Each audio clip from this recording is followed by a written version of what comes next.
Et ce que tu as dit maintenant, ça me touche particulièrement. Parce Très que bien. pour la première fois, je participe à tes entretiens. Merci Reginella. Merci Colline, merci à toutes. Bien. C'est aussi un geste violent qui ne partira pas vers un enfant pour le battre ou vers une femme ou vers n'importe qui d'ailleurs. Et c'est quelque chose, moi, qui m'aide beaucoup. Comme les périodes de ma vie où j'ai pas envie, où je suis fatiguée, où je suis pas vraiment, je suis pas là autant qu'il le faudrait. Alors je me souviens de ça et tout de suite ça me remobilise. Et je crois pas un instant que Idriss Lord nous dise ce genre de choses pour rien ou comme quelque chose de faux. Je crois que c'est vraiment quelque chose de vrai, surtout quand on comprend les lois des systèmes, quand on sait l'importance de ce que nous faisons chacun au cœur des systèmes auxquels nous appartenons.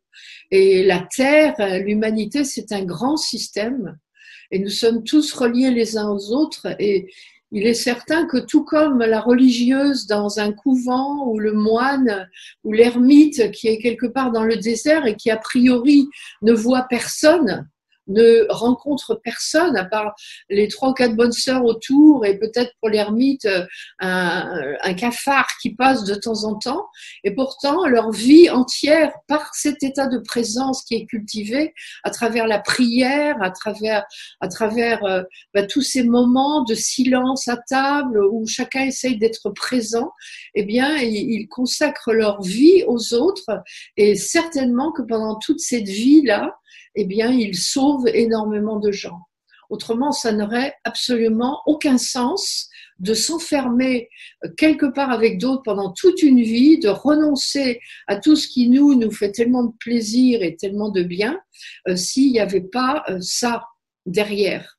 Et ceci, c'est valable pour les chrétiens comme pour les bouddhistes ou comme pour tous les autres. Ça sert vraiment à quelque chose d'être un petit moine, un instant, nous aussi, ou une bonne sœur, ou peu importe qui ou quoi, mais ça sert vraiment à quelque chose.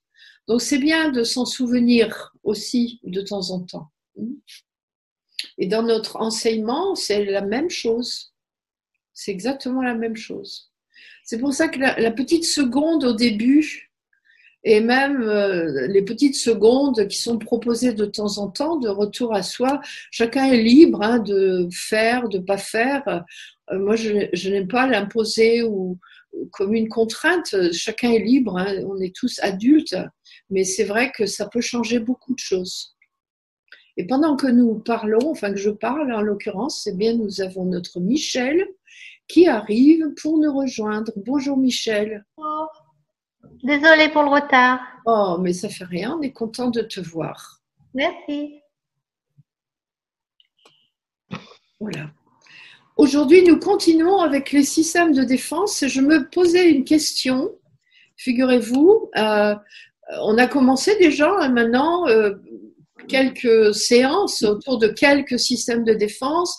Vous vous souvenez, nous avons d'abord vu qu'est-ce que c'était le système de défense.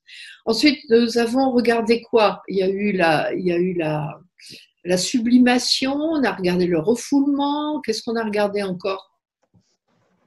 Vous vous souvenez les autres? Introjection, le plus simple, oui. Compensation. La compensation. Donc, ils sont des systèmes de défense importants. Et en même temps, je me demandais si vous aviez bien compris ce que c'est un système de défense. J'ai trouvé une petite, parmi les multitudes de vidéos qui existent sur le sujet, dont à mon sens 95% sont imbuvables pratiquement, j'ai trouvé une fille qui me plaît beaucoup et qui parle des systèmes de défense en quelques minutes, d'une voix très rapide, extrêmement rapide, mais elle fait un beau portrait de ce que c'est. Et je me disais qu'à un moment ou à un autre, ce serait intéressant de vous la passer. Si c'est pas aujourd'hui, ça peut être une autre fois, mais intéressant de vous la passer pour vous rappeler un peu l'importance de ce que nous faisons ensemble les lundis. Vous êtes d'accord avec ça? Oui. Ok, donc on verra si on le fait tout à l'heure ou si on le fait une autre fois, mais j'ai envie de vous la passer. Alors aujourd'hui, nous allons changer de système de défense et nous allons aller voir de plus près ce qu'est un déplacement. Bon, vous savez ce que c'est que d'être déplacé, hein, c'est un terme très courant. Qu'est-ce que c'est déplacer quelque chose? Finalement, au premier degré, hein? Changer de place. Odile. Changer de place. Oui, c'est changer de place. Oui, c'est ça que tu voulais dire? Oui, je voulais dire mettre quelque chose d'une place à une autre place. Exactement, c'est de prendre une chose qui est dans une place et le mettre dans une autre. Sauf que pour ce déplacement, il s'agit de prendre une chose qui dérange dans une place.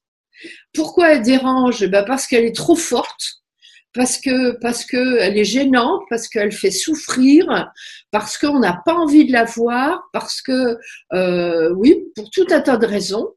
On n'a pas envie de le voir là et on va le déplacer à un autre endroit, mais en faisant en sorte qu'elle ne nous dérange pas, que ce soit plus facile à regarder, à supporter, voilà. Donc on n'a pas refoulé complètement parce que quand on refoule, hein. Voilà, il y a rien à déplacer, on l'enterre au fond de nous.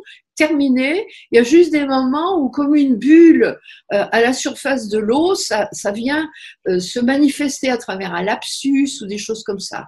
Mais dans le déplacement, c'est pas ça.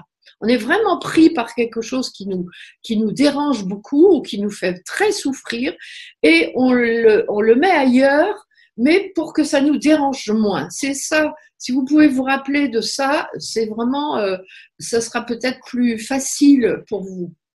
Et on verra différents exemples. Et les exemples que je vais vous proposer ont de l'intérêt dans le sens où vous allez pouvoir observer à travers le déplacement, enfin du moins comment il va se manifester dans notre vie, vous allez vous observer qu'il y a des moments ou des endroits que vous ne connaissez pas de vous et qu'il serait peut-être bon de vous observer davantage. C'est toujours lié à un manque d'observation de soi ou un manque de courage même par rapport à soi parfois. Il arrive de temps en temps que de manière très consciente, il y a des choses qui nous dérangent et qu'on les déplace ailleurs. Par exemple, aujourd'hui, vous avez beaucoup travaillé, vous avez eu plein de clients au téléphone qui vous ont fatigué, qui ont été pénibles, vous êtes conscient que vous êtes énervé vraiment et vous allez vous défouler. Alors, c'est une forme de déplacement. Vous allez carrément faire le tour du pâté de maison ou aller faire une séance de, je sais pas quoi, de gymnastique, histoire de vous défouler. Donc, vous allez déplacer cette colère, cet énervement, cet agacement que vous avez là, dont vous ne voulez pas, et vous n'avez pas du tout envie de polluer les autres, et puis vous allez aller la libérer un petit peu à l'extérieur. Tant que c'est comme ça, c'est pas un souci, hein, c'est même plutôt bien d'ailleurs. C'est une manière de canaliser ces émotions négatives. Dans le déplacement, comme nous sommes dans un système de défense, nous n'avons pas conscience. C'est toujours ça le problème. Nous n'avons pas conscience de à quel point une situation, une personne ou quelque chose nous perturbe. Et c'est enfoui dans notre inconscient et on va essayer de trouver une solution. Et en fait, c'est toujours la préoccupation du surmoi. Vous vous rappelez le surmoi, le pauvre, qui est là toujours en train d'essayer de trouver des solutions entre les pulsions du ça qui déborde tout le temps et puis c'est le moi plutôt qui essaye de trouver des solutions, puis ce surmoi qui essaye de enterrer ce pauvre ça et ça nous donne ces systèmes de défense. En fait, ils trouvent des solutions comme ça, des espèces de compromis pour qu'on arrive avec ce qui est difficile dans notre vie. Alors, quelques exemples comme ça de déplacement que je vais vous donner. Par exemple, imaginez que vous voyez votre mari ou votre femme, peu importe, en train de boire et tous les soirs, depuis une semaine, il a tendance à boire un whisky, à boire du vin rouge, peu importe. Et ça vous plaît pas. Mais vous ne pouvez pas directement lui dire ce que vous pensez, parce que vous avez peur de le vexer, vous avez peur de le blesser, et puis peut-être que vous le justifiez intérieurement. Ben oui, en ce moment, il est fatigué, il n'est pas bien. Or, pourtant, ce que vous ressentez quand vous le regardez en train de boire, vraiment, c'est quelque chose qui ne vous plaît pas du tout. Et plutôt que de le lui dire directement, vous allez en parler peut-être à quelqu'un d'autre ou lui dire sans se faire du tout le lien entre les deux. Par exemple, regarde un peu ces poivrons, il faudrait tous les enfermer. En voyant dans un film, par exemple, des gens qui boivent ou en passant devant un bar où il y a des gens qui boivent, vous allez près de votre mari et vous allez dire des choses comme ça. Vous allez regarder un peu ces poivrons, il faudrait tous les enfermer.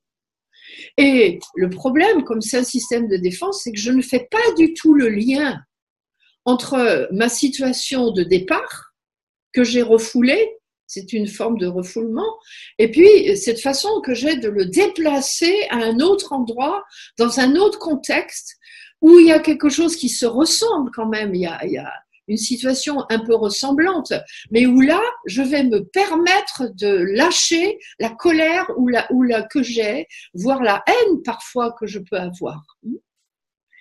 Et vous voyez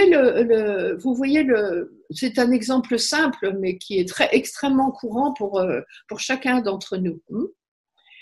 Ou alors, quand on généralise, par exemple, qu'on dit tous les hommes sont toutes les femmes sont je ne sais pas quoi, hein, et quand on généralise comme ça, avec de la colère, généralement, quand on généralise de cette manière, il y a un fond de colère. Eh bien, c'est toujours lié à une personne avec laquelle on a ce sentiment de colère, mais qui est refoulé et qu'on déplace dans la vie au fur et à mesure que des situations à peu près similaires se présentent, avec d'autres personnes qui ne sont pas celles qui nous énervent au départ, mais on arrive à le déplacer ailleurs, ce qui fait qu'on arrive à gérer cet inconfort intérieur en le déplaçant, en le laissant quand même, en lâchant un peu d'énergie, ce qui est en trop à l'intérieur de nous. Donc chaque fois que vous généralisez comme ça, et il y a des personnes dans leur scénario de vie, puisqu'on étudiait ça avec certains parmi vous, dans le scénario de vie qui ont tendance à généraliser beaucoup, à dire oui, tous les sont comme ça, tous les sont comme ça. Non, tous les sont comme ça, mais qu'est-ce qui, avant, à quel moment dans ta vie, peut-être que c'est il y a longtemps, quand tu étais petit, peut-être que c'est il n'y a pas si longtemps, il y a eu quelqu'un ou quelque chose qui s'est passé où tu as vraiment eu de la colère, où vraiment tu as été dérangé, où vraiment tu as souffert, où tu n'as pas pu le dire, où tu n'as pas su le dire, et où là, maintenant, eh bien, dès qu'une situation un peu similaire se présente, tu l'expulses vers l'extérieur. Alors, c'est intéressant parce que ça, vous pouvez l'observer en vous. Vous pouvez l'observer chez les autres déjà, c'est plus pratique hein, souvent, mais vous pouvez aussi l'observer en vous, ces généralisations qu'éventuellement vous pouvez faire. Tous les pauvres sont comme ça, tous les malades sont comme ça, tous les, ben non, pas tous les, quoi. Il y a quelqu'un au départ. Ensuite, une autre façon de déplacer, imaginez que vous rencontriez quelqu'un qui n'a pas une grande importance dans votre vie, dans le sens que vous n'avez rien à voir avec cette personne. Ça peut être une voisine, ça peut être même la boulangère, ça peut être un enfant, ça peut être, peu importe, même un chien d'ailleurs. Et puis cette personne vous touche, mais énormément. Et vous êtes très étonné d'être aussi touché en regardant cette personne ou en vivant cette situation. Ça peut être une situation aussi. Et vous avez les larmes qui montent aux yeux. Et vous dites, mais qu'est-ce que j'ai? Pourquoi ça me met dans cet état? Parfois, ça peut être une fleur, ça peut être une chose, en tout cas, c'est disproportionné vraiment par rapport à la relation réelle que vous avez avec cette personne ou avec cette situation. Eh bien, ça aussi, c'est un déplacement. Il y a quelqu'un à l'origine avec lequel vous avez eu vraiment un grand coup de cœur, où il y a eu un problème de cœur peut-être, mais en tout cas quelque chose de très fort qui ne s'est pas dit, ou qui ne s'est pas finalisé, ou qui ne s'est pas exprimé, qui n'a pas trouvé une voie d'expression. Et alors, vous allez le déplacer. C'est comme, en fait, c'est un peu comme une énergie qui est en nous, qui est bloquée quelque part. Et l'occasion se trouve là pour le déplacer sur quelque chose d'autre. Et c'est disproportionné complètement. Donc, si ça vous arrive aussi, et ça peut arriver, et je vous dis, ça peut être une personne, ça peut être une situation, ça peut être même un animal ou même un objet qui peut vous mettre dans un état pas possible, quoi, et que vous ne comprenez pas. C'est aussi un déplacement. Qu'est-ce qu'il y a eu à l'origine? Alors vous allez me dire, est-ce que c'est important de le savoir? Non, peut-être que si ça date de votre toute petite enfance, vous ne le saurez jamais. Et puis si c'est un sentiment positif que ça vous apporte, tant mieux, après tout. Par contre, les autres peuvent dire que vous êtes très sensible quand même, parce qu'il y en a qui ont ça beaucoup. Il y en a qui pleurent très facilement. Certaines personnes sont étonnées, sont très handicapées par ça. Hein. Toutes ces pleurs qui ont été refoulées dans l'enfance ou interdites dans l'enfance, elles sortent, il faut bien qu'elles se manifestent et elles se déplacent tout le reste de la vie à des tas d'endroits comme ça, où une situation qui ressemble un peu parfois seulement, eh bien, vient se ressurgir là, dans l'instant. Donc, c'est pas anormal, c'est pas une maladie, c'est juste quelque chose qui n'est pas traité. Si c'est handicapant, ça veut dire que j'ai intérêt à faire un protocole énergétique, j'ai intérêt à traiter ma PNI, à trouver une solution peut-être pour faire ressortir ce qui est derrière.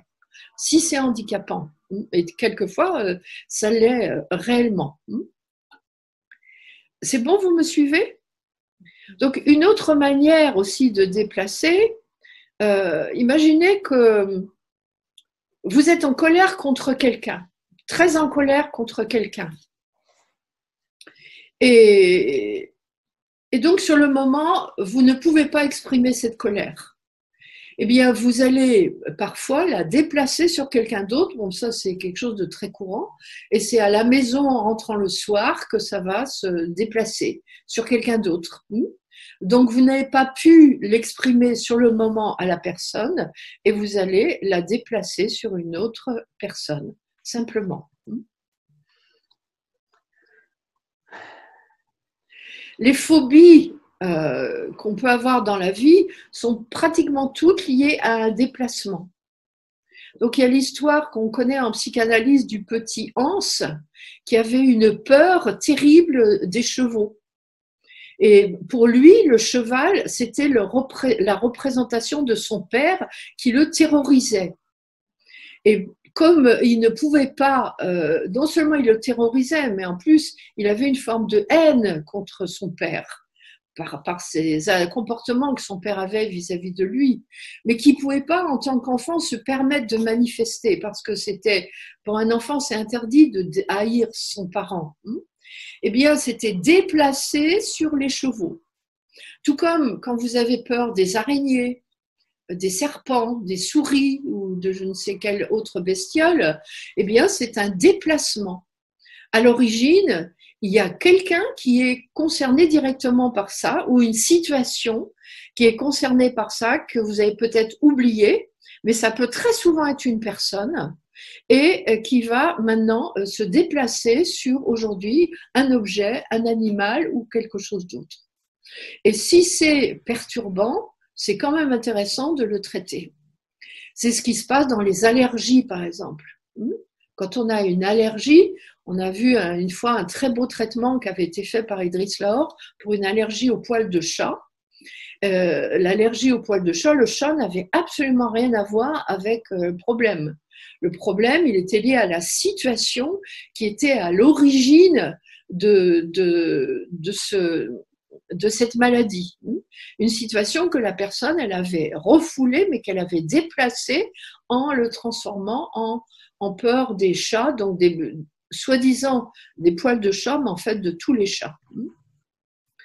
Donc vous voyez que en fait, les déplacements on peut les voir dans notre vie se manifester sous différentes formes et que c'est intéressant de les regarder comme ça aussi.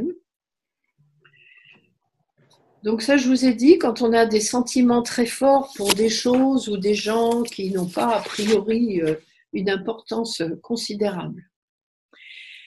Comment c'est traité habituellement ça en psychothérapie, par exemple, en psychanalyse, c'était beaucoup comme ça. Eh bien, c'est traité par des associations.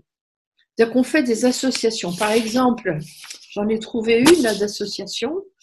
Et les associations, elles sont faites aussi à l'intérieur des rêves. Vous savez qu'il y a beaucoup de thérapeutes qui utilisent les rêves.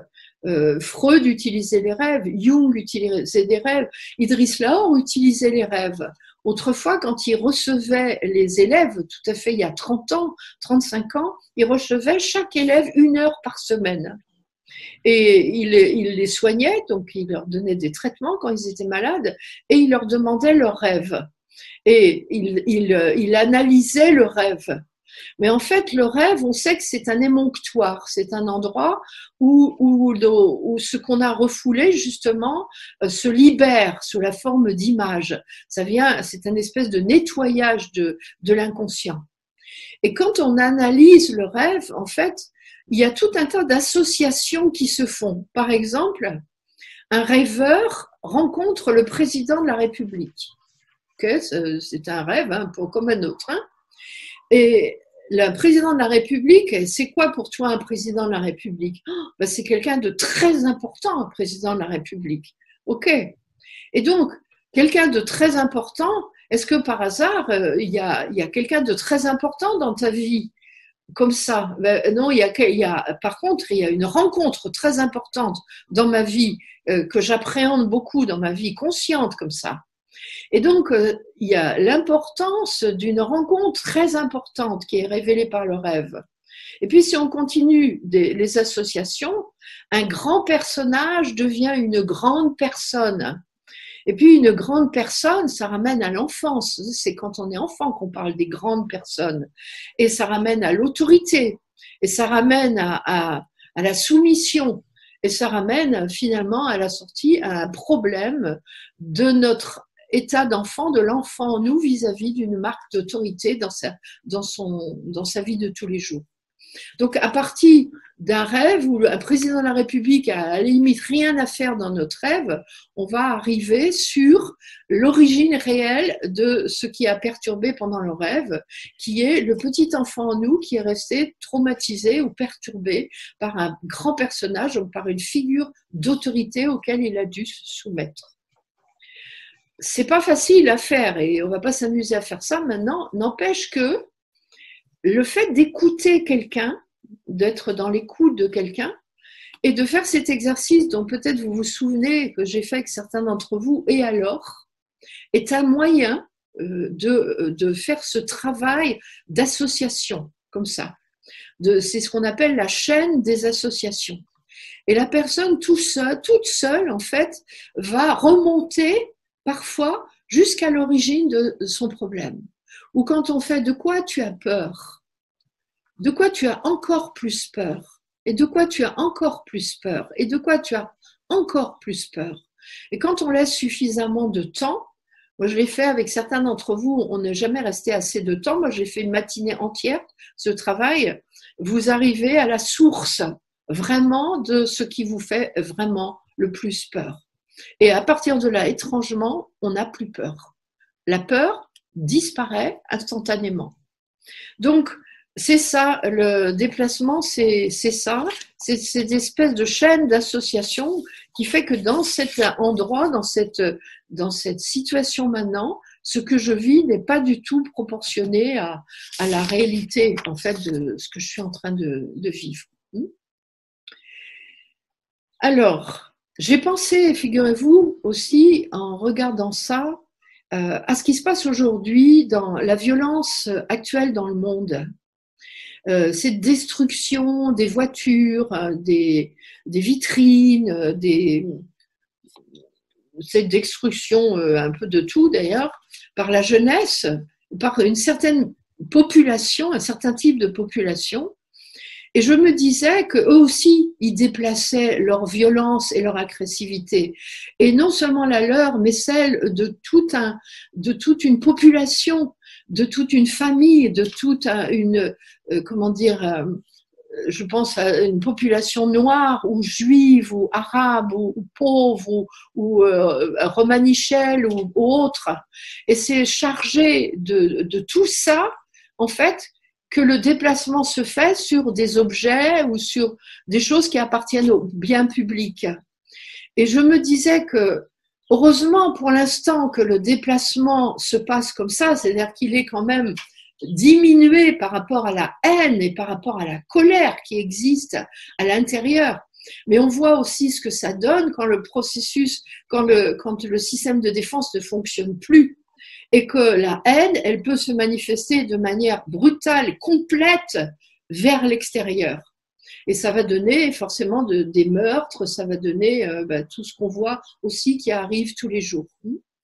Donc ce déplacement permet quand même de réfréner une part de ce qui vit en nous qui est trop, mais nous permet en même temps d'en sortir, d'en extraire une partie pour pas en mourir, pour pas s'étouffer avec. Comme quelque chose qu'on mangerait et qui serait trop gros et on s'étoufferait avec. Donc, on éjecte un peu de cette énergie vers l'extérieur. Et je pense vraiment, en regardant ce qui se passe à la télé, aux infos, qu'on assiste à ces phénomènes de déplacement collectif et qu'on peut aussi anticiper l'avenir et voir comment c'est de pire en pire. Et de se dire que le jour où ça sera plus un déplacement, ça sera du œil pour œil, dent pour dent, et là, ça sera directement balancé à l'état brut, quoi. Vous comprenez l'idée? C'est un peu inquiétant, mais c'est comme ça que ça fonctionne quand même. Hein. Est-ce que vous avez une voiture? Est-ce que vous avez une question? Une voiture, sûrement.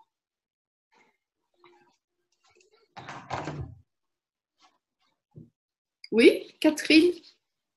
Mais à t'écouter, je me dis que le rôle des psychothérapeutes aussi, des psychologues, des psychiatres, des psychanalystes est de plus en plus important. Je crois que ça a toujours été important, mais oui, peut-être, oui. Peut-être, je veux dire, c'est peut-être pas le pire de ce qu'ils ont à faire, hein. Mais oui, c'est important dans ce sens-là, évidemment, bien sûr. Et il faut que les personnes soient prêtes à ça aussi, tu vois, parce qu'il y a des résistances. C'est un système de défense, mais il y a des résistances pour travailler sur ces systèmes de défense. Donc, c'est pas aussi simple. Ça serait merveilleux d'avoir une séance avec une personne et qu'en une séance, tu puisses mettre le doigt sur ce qui était à l'origine de sa problématique aujourd'hui. Et il faut du temps pour ça. Autrefois, il fallait 10 ans, 15 ans. Aujourd'hui, quand même, 1 an, c'est un grand minimum. Au début, quand on a quelqu'un qui a très mal, tout ce que vous faites lui fait mal. On est obligé d'aller très doucement. C'est comme quand on a une plaie ouverte comme ça. Si quelqu'un met du sel dessus, ça fait mal, quoi. Donc, pour s'en approcher, on est obligé de faire très doucement. Autrement, il y a de la résistance. Et tu as raison, Catherine, il faut juste du temps. Et plus la blessure est profonde, et plus il faut du temps. Et je vous ai dit que dans les systèmes de défense, on n'en a pas qu'un seul, on en a plusieurs. Donc ça, c'en est un parmi d'autres. Tous ceux qu'on a vus ensemble jusqu'à présent, vous remarquerez que vous les avez aussi. Hein.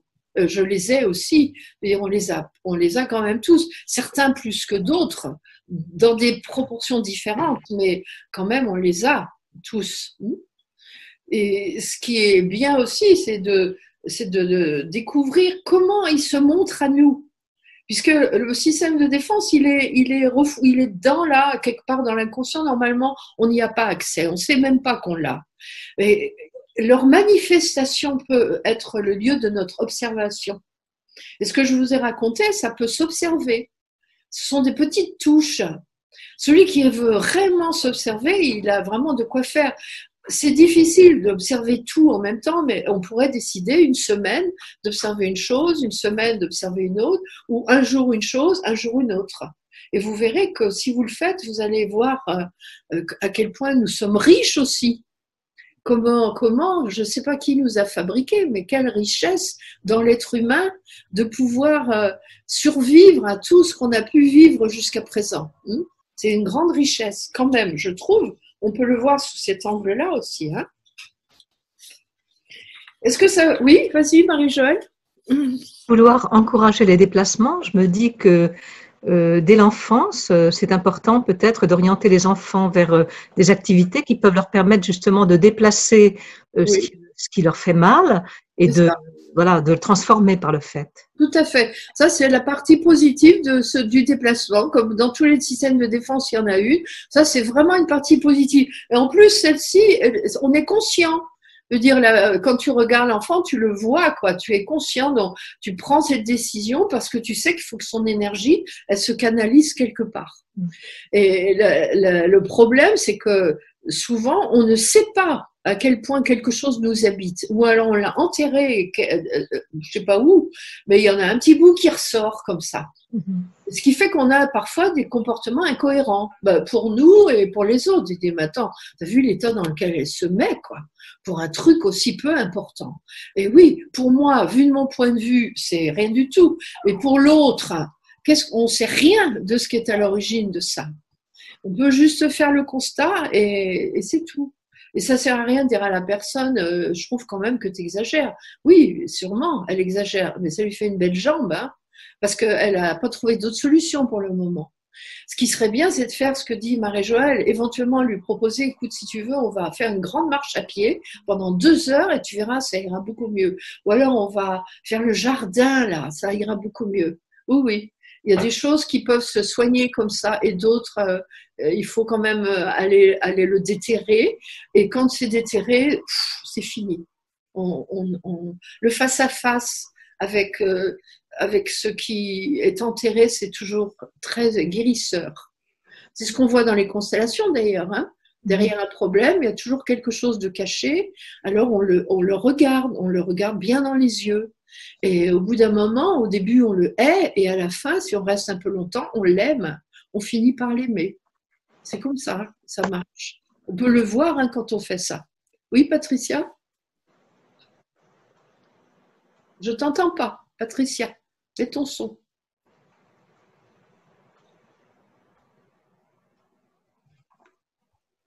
Oui, Colline. Est-ce qu'on peut dire que le déplacement porte le nom du transfert ou c'est encore autre chose par rapport à ce qu'on appelle couramment un transfert? Non, alors là, si tu veux, on va surtout pas tout de suite mélanger parce que on pourrait faire, c'est comme l'énéagramme, on pourrait faire des ponts entre les points communs qu'il y a entre chacun. Là, si on fait ça, on est perdu. Et je vous en parlerai du transfert. D'accord. Donc c'est autre chose. Oui, c'est autre chose. C'est autre chose. Oui. C'est tout à fait autre chose. Merci, Colline. Oui. Il y a aussi une autre. Oui, Catherine? Oui, c'est pas spécialement à propos du déplacement, mais une fois, j'avais une copine qui était venue pour que je lui fasse un traitement énergétique. Et en fait, elle avait une grosse difficulté avec sa mère. Et je lui avais proposé un traitement, c'est la Taïf. Et en fait, je sentais c'est comme s'il y avait une espèce de système de résistance. Elle ne pouvait plus évaluer quand on faisait le traitement. Elle ne pouvait plus évaluer. Sur l'échelle de 1 à 10, il y avait comme un blocage complet. Et je m'étais dit, bon, ben voilà, il y a quelque chose dans son problème qui est impossible elle ne peut pas le contacter. Et que faire? Bon, ben là, au moins un truc. Si c'est le cas, c'est forcément parti ailleurs, elle l'a déplacé ailleurs. Alors tu lui demandes dans quel autre domaine de sa vie elle a vraiment de la colère. Ou le même type de colère ou de haine ou de je sais pas quoi qu'elle avait avec sa mère. Et c'est à cet endroit-là que tu traites et tu traiteras la même chose en fait. C'est forcément déplacé quelque part. Mais ça peut être pas forcément sur quelqu'un, hein, ça peut être une situation ou quelque chose dans sa vie. Tu vois, tu peux faire l'expérience la prochaine fois. Tu verras que c'est étonnant parfois. Alors, j'ai trouvé un exemple aussi, là, ce matin. Par exemple, j'apprends que mon mari me trompe. Bon, j'ai pas de mari, j'ai du bol, mais donc j'apprends que mon mari me trompe. Normalement, ça met dans quel état?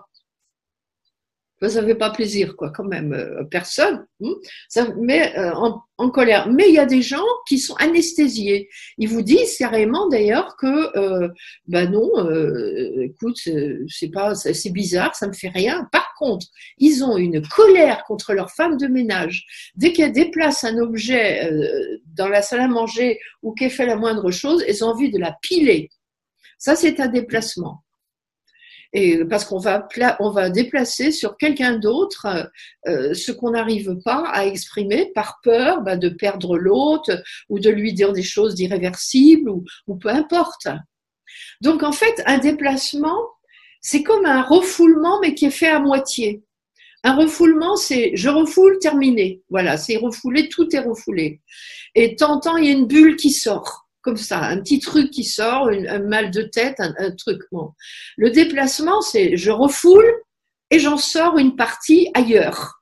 Donc là, c'est ça. Le mari, ça me fait tellement mal, je suis coupée. C'est marrant, ça me fait rien. Mais alors, ma femme de ménage, je la supporte pas. Ou mon chien, ou ma voisine, ou peu importe qui. Donc, et c'est vraiment tout le monde est étonné. Mais qu'est-ce que t'as, quoi? Elle est gentille, cette femme-là. Pourquoi tu te mets dans cet état-là? Si ça m'arrive, vraiment, c'est intéressant de me poser la question de qu'est-ce qu'il y a dans ma vie que je ne veux pas voir et que je ferais bien de traiter quand même. Petit protocole énergétique, Satla-Taïf ou ce que vous voulez, mais c'est quand même bien de le faire ressortir.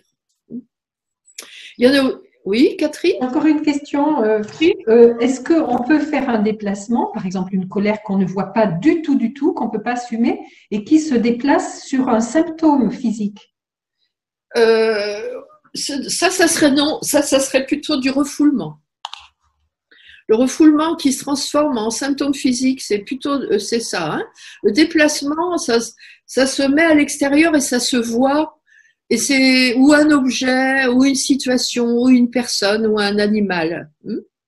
Voilà. Le symptôme physique, c'est la bulle.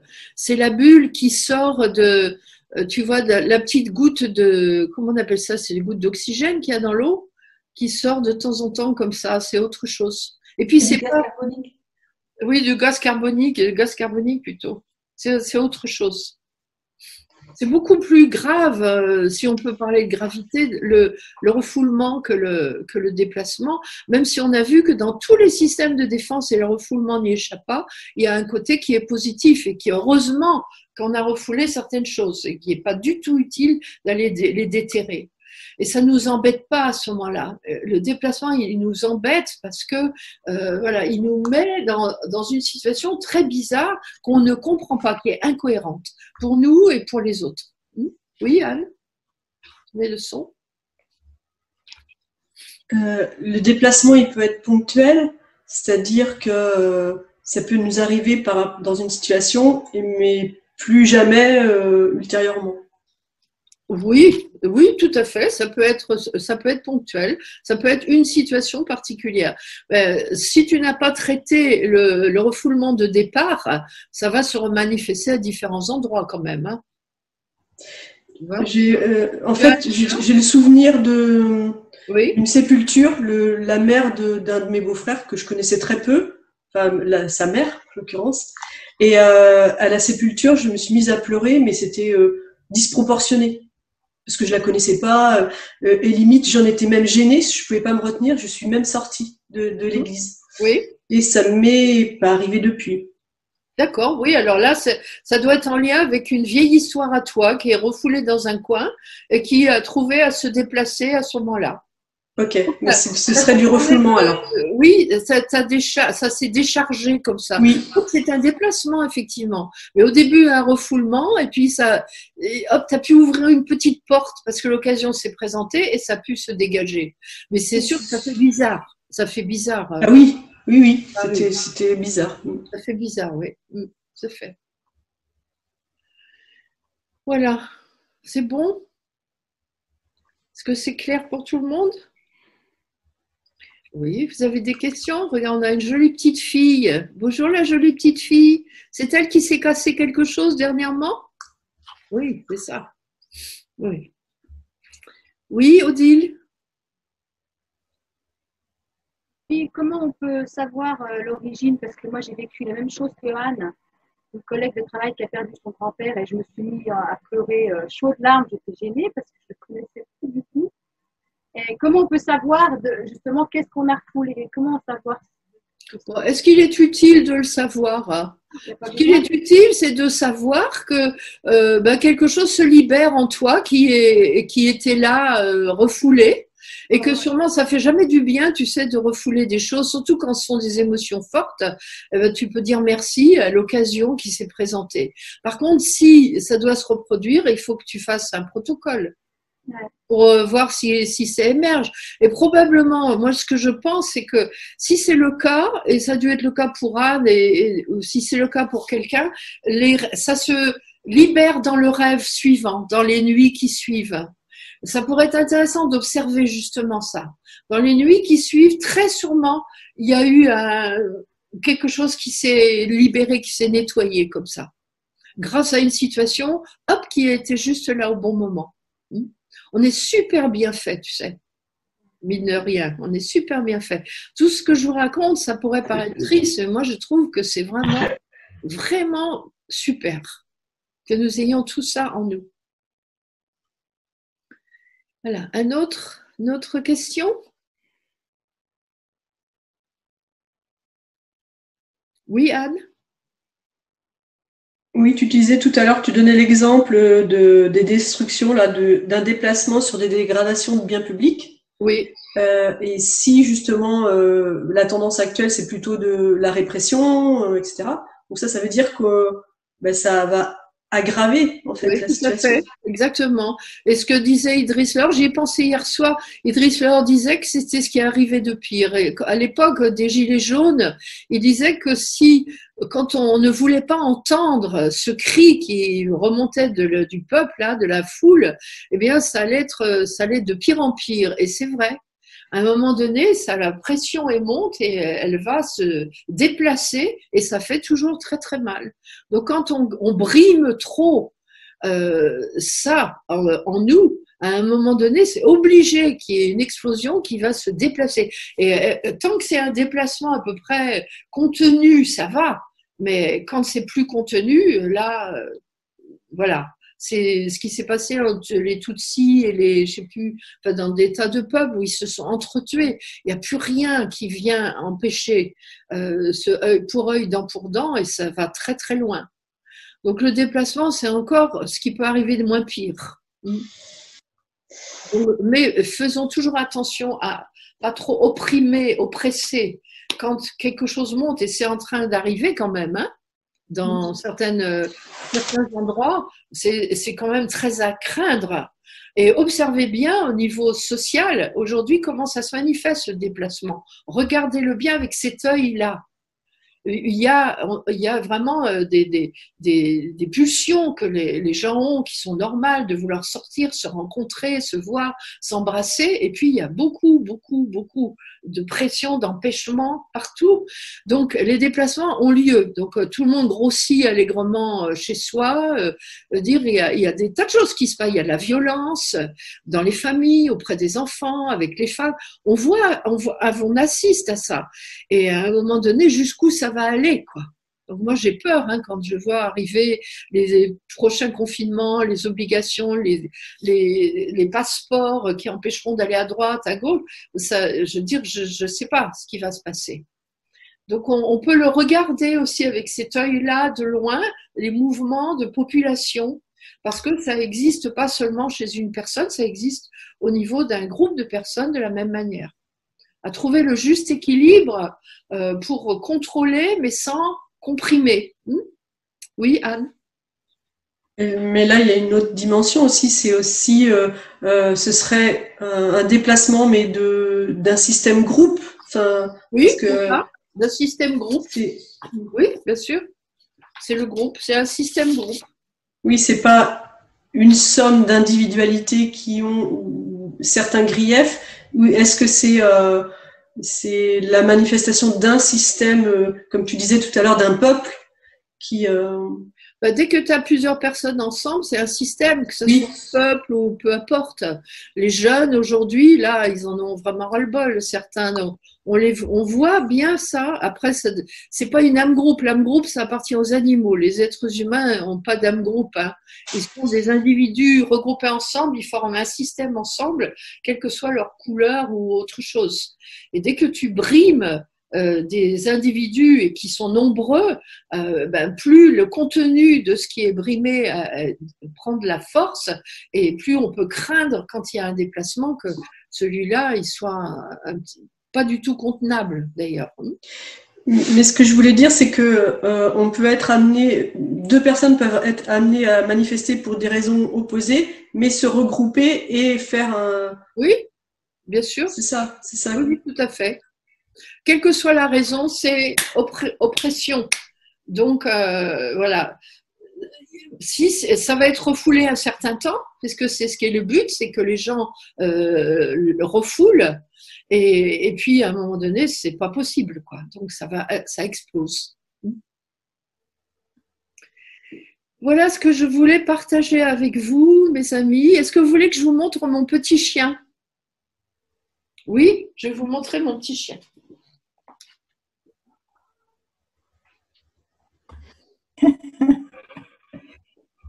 Betty va être contente de le voir. Voilà, le petit chien.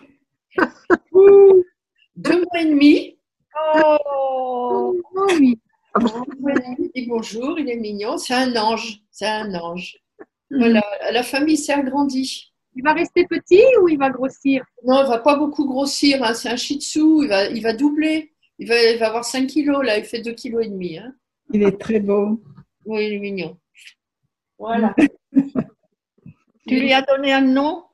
Oui, il s'appelle Rosabelle. Oh, Rosabelle. C'est une femelle? Voilà, mes amis, c'est une petite femelle. Voilà, comme ça, vous connaîtrez la famille complète, presque complète. Nous allons donc nous séparer. Oui, Catherine, tu as une question? Non, je voulais dire il est très beau le petit chien, mais ce qui était très beau aussi, c'était la petite fille qui regardait le petit chien. La petite fille, elle est très mignonne, oui. Elle l'a déjà vue tout à l'heure. Mais ce qui est très beau, c'est la petite fille qui adore sa grand-mère et réciproquement. Voilà. Comment elle s'appelle cette petite fille? Comment elle s'appelle, ta petite fille? Betty. Betty. Betty. Bien. Nous allons nous quitter là, mes amis, et puis nous retrouver ou la semaine prochaine ou jeudi, je ne sais pas. Et puis en attendant, je vous souhaite une bonne fin de journée. Faites de beaux rêves. Merci Colline, merci. Au revoir. Au revoir.